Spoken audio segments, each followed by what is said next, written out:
Great. I have to tell you, our next presenter is Michelle Huie, and I'm really excited about her company, Vim Vigr. And in the briefest description is lifestyle compression legwear that make your life better.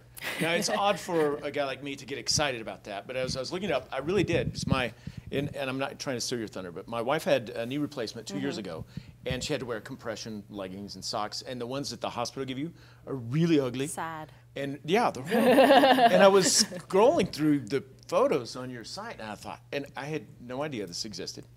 And it's really exciting. So I'm looking forward to hear from you. So please welcome Michelle Huie. Michelle. Thank you. Thank you so much for having me. I'm Michelle Huie, the founder of Vim Vigr Stylish Compression Socks. We've been in the market for about 2 years now, and this year alone, we're expected to sell over 55,000 pairs of socks, which is really exciting. You know, a lot of people ask me like, oh, compression socks, how did you get into selling compression socks? And I could tell you, I've always wanted to start my own business. I never in a million years thought I would be making socks. And I swear my dad thinks I actually sew the socks in my house. I'm like, like he actually asked me that once. He's like, your hands must be really tired from sewing all these socks. And I'm like, no, it doesn't work like that. So in terms of how I got started, it kind of happened through somewhat selfish reasons. In about middle of 2012, I had a job where I was sitting all day.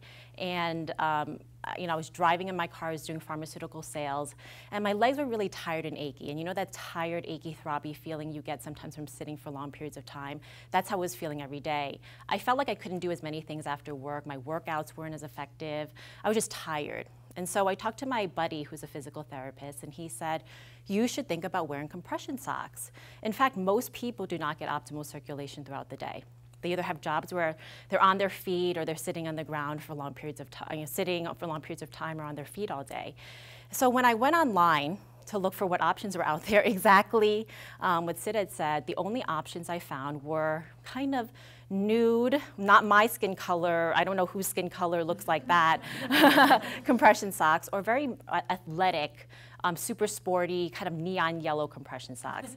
And I was like, man, I don't want to wear any of those things. As a young, somewhat active, healthy person, I wanted to wear this product every day, and it didn't exist. And a light bulb went off. I said, you know, if I don't do this, who's going to do it? And if I don't do this now, like when am I ever going to do this? And I became obsessed, like completely monomaniacal about trying to find the right manufacturer, doing research into the marketplace.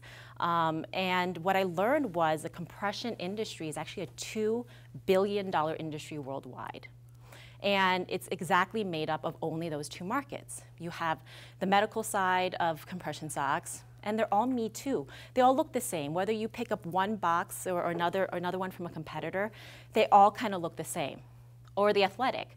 Again, a lot of Me Too. And no one has come into the market of this very relatively sleepy market and disrupted it in any type of way until now.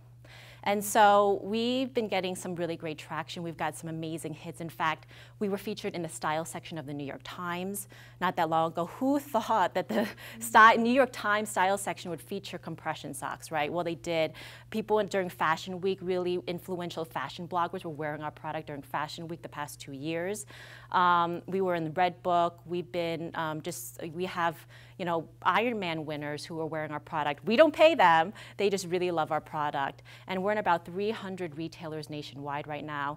And what's such validation about our product is if you look at the segments that currently exist, medical and athletic, they're very opposite markets, right? You have an older generation of people for the medical, or somebody who has some type of ailment in which they're wearing the product, forced to do so.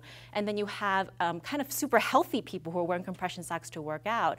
And so kind of bridging that gap of bringing on a product that can really transcend all of that. And anybody can wear it, no matter what your age is, just to live a more proactive life. Most recently, I just learned that we just got picked up by Nordstrom's, which is really significant. We just got picked up by TravelSmith as well as FootSmart. These are huge, major national players. And it shows validation that they are bringing a compression sock product into, you know, their wheelhouse, which you would never, they probably never would have thought that they would do something like that. And I'm really excited for where the future can go. My ultimate plan is to to have people be more proactive with their health and to think about replacing their regular socks that do nothing for you with cute, stylish compression socks that you can wear all day, every day. And so that's my ultimate vision. Thank you. Oh, that's great. All right, I'm sure there are a pile of questions. Let's go. Are you seeing kind of much competitive response, perhaps more in the kind of the mid-market of regular socks? Are those manufacturers starting to come out Oh with products to yeah, compete with you? I'm seeing even the existing sleepy markets now. I kind of lit a fire under their asses, literally, and they're trying to come up with more styles and designs in their product. They're not doing that great of a job because they're not focused on that. Like that's my main goal, is to really be a lifestyle product, and they're kind of trying to dabble in it. And you see a lot of regular sock companies that dabble in compression, and that's one thing that I knew that should be important for me, is I'm not dabbling in compression. That's all I do. I'm not going to start creating other types of products out there, staying really focused to the expertise of being the go-to compression legwear brand in the marketplace. And that's what we see. You see Smartwool that's trying to dabble in it by having 1 or 2 products like that, 0.6 dabbling it. But you know, if you're not focused in it, it's not going to work. And that our goal is to really be that main, you know, brand for people to go to. I'm curious, just on a micro scale, where your products are available locally, especially because I had my second knee surgery 6 months ago, and now and again, after a really big day, I still put on that really ugly, like pale or flesh-colored sleeve, and it looks gross. And instead, what I really want is like your new tights. Yeah, because actually, exactly. compression that goes from ankle to all the from way ankle throughout. to hip is actually far more effective than just The socks. or just the knee, you know, just like the sleeve over part of your leg. So I want to know, just personally and just for everyone in here, where we can get them locally. Well, actually, the local market has been amazing at picking up our product. We're sold at Frolic, at Runner's Edge, Murdoch's, Sotto Voce, tons of places in that area, Trailhead, just to name a few. And I know I'm missing some others, but we're sold kind of in all those markets. And is that the cool tights I keep seeing on Facebook in addition to the socks, or is that just the socks? Yeah, Frolic probably is the only one right now that has the tights, because those just launched about 2 weeks ago. And can you order online? You can, yeah. Okay, and my last question about the tights is, just out of curiosity, because I was recently asked in an entrepreneur interview what my one idea would be that I would share that someone should start a business about. And it was like tights, like yours, but the compression is great all the way up until you feel compressed on your waist. So I'm curious if you have any thoughts about, or I'll have to get a pair of them, but I'm curious what the top of the tights are like. They're not tight. Just it's a very. You know how tights are really unflattering in the top 5 inches? Yeah, exactly. No, it's really actually very comfortable. We designed it that way specifically because if you're having compression like all here, you don't have to have compression all here. You know, it's not the most comfortable. So we designed it specifically that way. Thank you. Yeah, it's not a Spanx. It's an anti-Spanx actually. So I'm interested, so you have this retail play, but then you also have this e-commerce side. My first question is, like, what is the split in your sales between 85% is wholesale. Okay. I would say 80% is wholesale.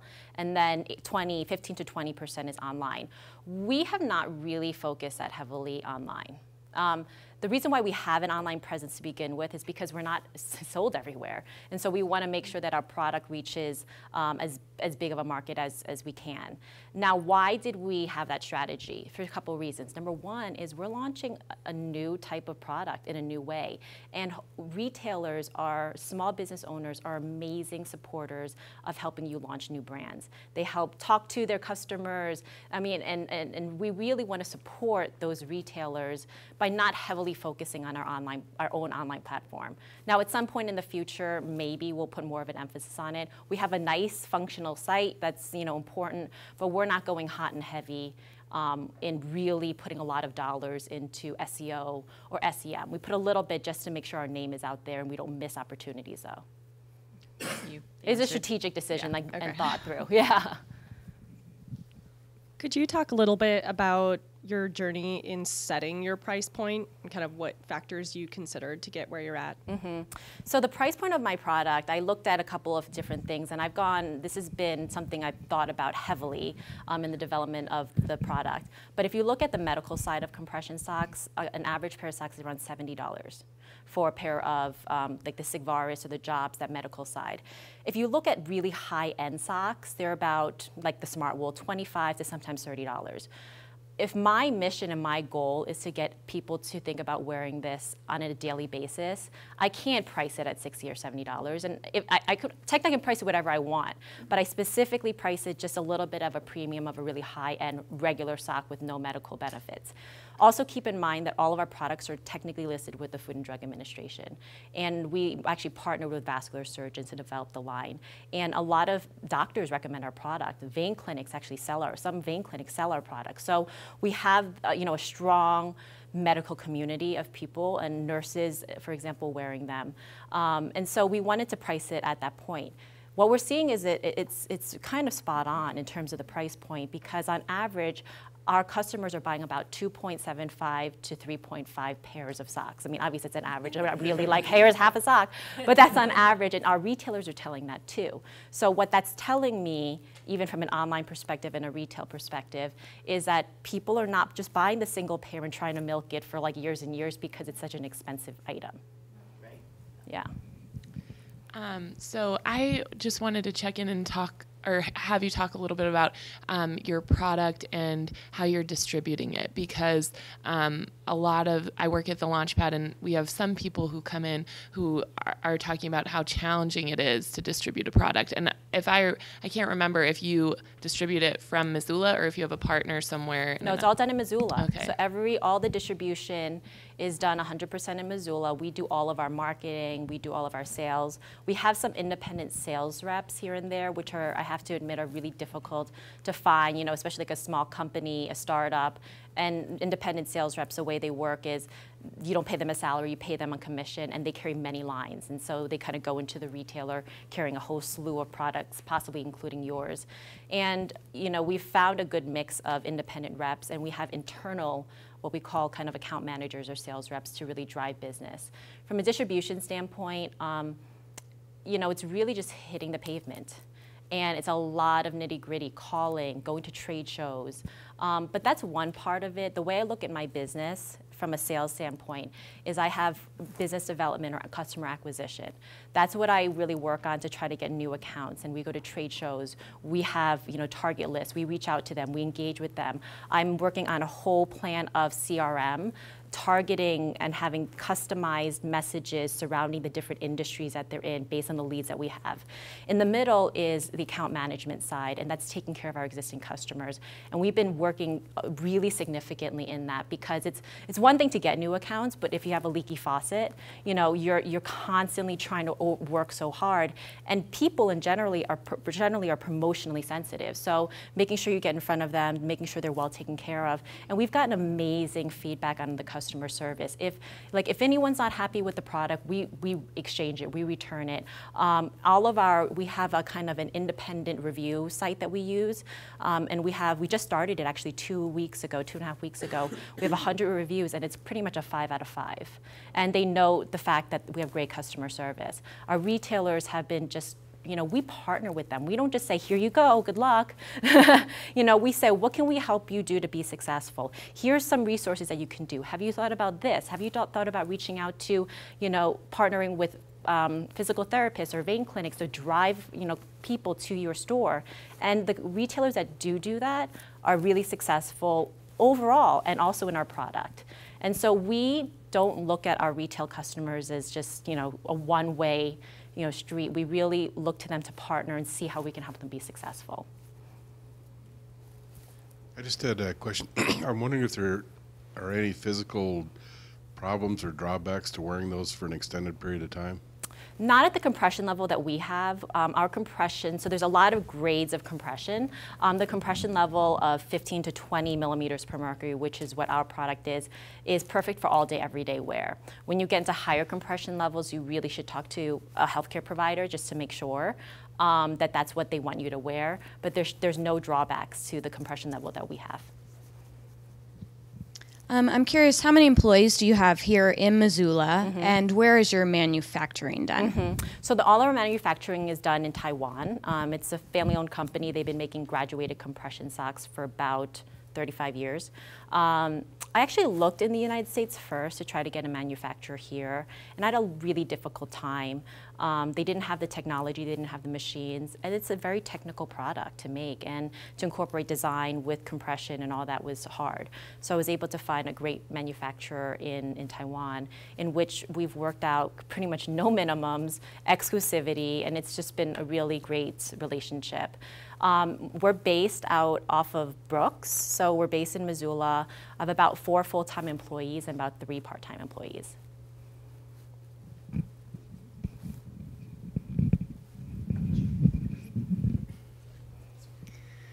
I have a product that I'm having manufactured overseas, and I'm interested in if you've had any holdups or what have been some of your biggest challenges having product made that far away.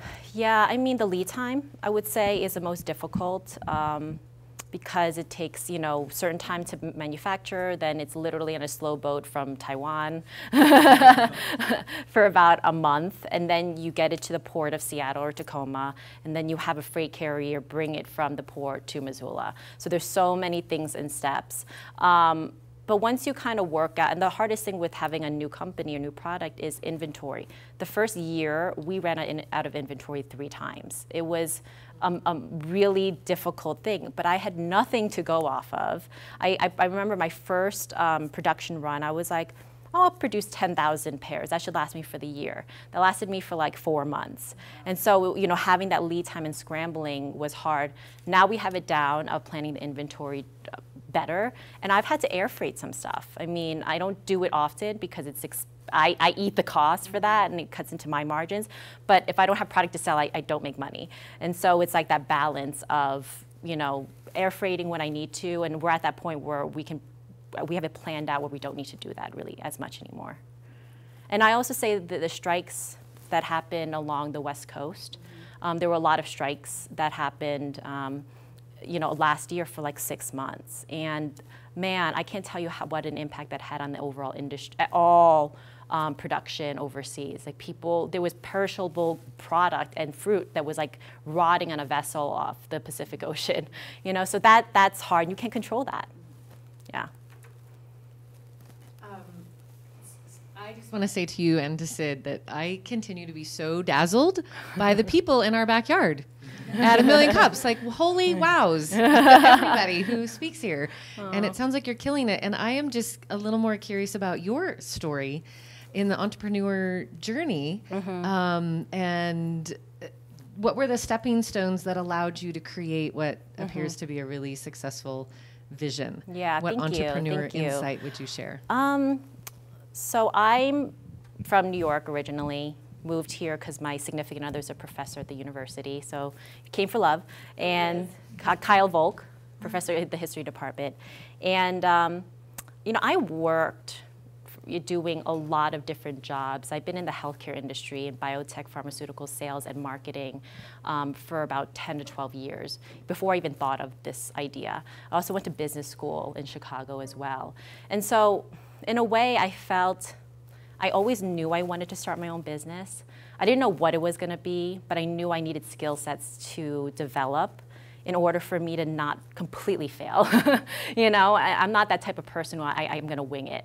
I think starting your own company is inherently risky, and so I wanted to make sure I was as prepared as possible, and hopefully an amazing idea would come, and I would get the opportunity to utilize those skill sets. I wasn't going to force it though, and so after college, I did all sorts of jobs, from analytics, where I looked at large amounts of data and being able to analyze it and make decisions, to marketing. I was a brand director for like a Fortune 500 company and in marketing, launching a $5 billion product.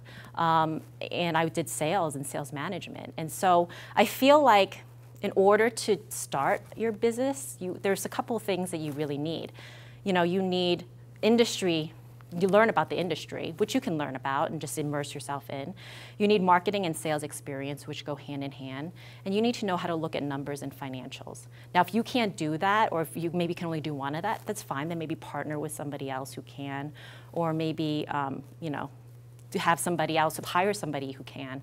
But I feel like those are the three main skill sets that you need. And that's come through even now as I started my business. I was like, it's a good thing I know how to look at numbers, or it's a good thing I know how to do marketing, because it's just, it's really hard. And I'm doing a lot on my own. Yeah.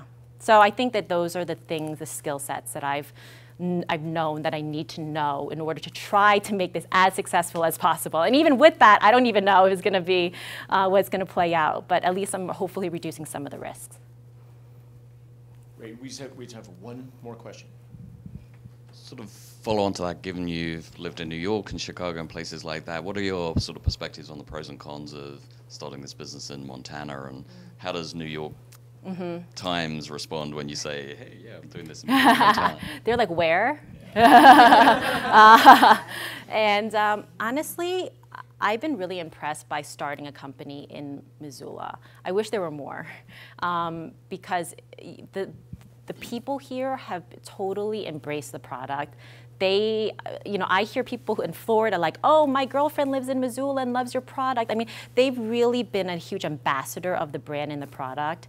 And when you're in New York or Chicago starting your company, you're going to get lost. I mean, are you kidding me? They're going to not. I'm not like, I didn't get a $10 million funding, you know, VC funding from anyone. Then nobody cares about me. You know, I'm doing this on a bootstrap, and that makes you not even as attractive in a market like that.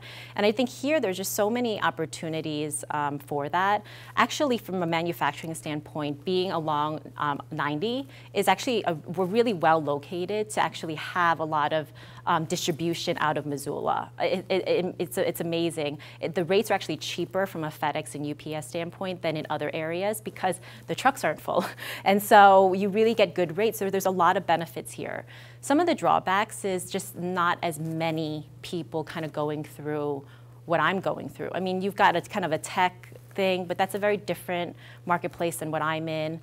And I just wish there were more, because I mean, it's hard. It's really hard having your own business. And one of my main mentors shared with me, not to be completely candid about this, but he said the highs are really high and the lows are very lonely. And that's just inherent with having your own business. And you know, to have just another person kind of understand that process with you, like directly, would be pretty awesome, or a group, even better. So that I would say that's probably one of the drawbacks.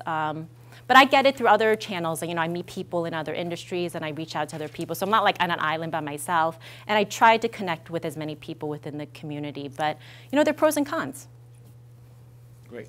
So what can 1 million cups in our community do for you, aside from go to Runner's Edge and buy a pair? Yeah. What are some things we could do to help you, to help move you forward? You know, I don't know if you know of other people, you know, whether they're in Missoula or not, who are have their own kind of manufacturing or apparel or some type of business like that. I'd love to connect with them and just have like a little kind of group for us to kind of share ideas. With all the struggles is, you know, you had mentioned distribution out of Missoula can be hard. You know, maybe there's some learnings that I can share to for others, and, you know, vice versa. And if there's like a way that we can just have more of a kind of a connection with different types of people where we can learn from them, that'd be really great. Great.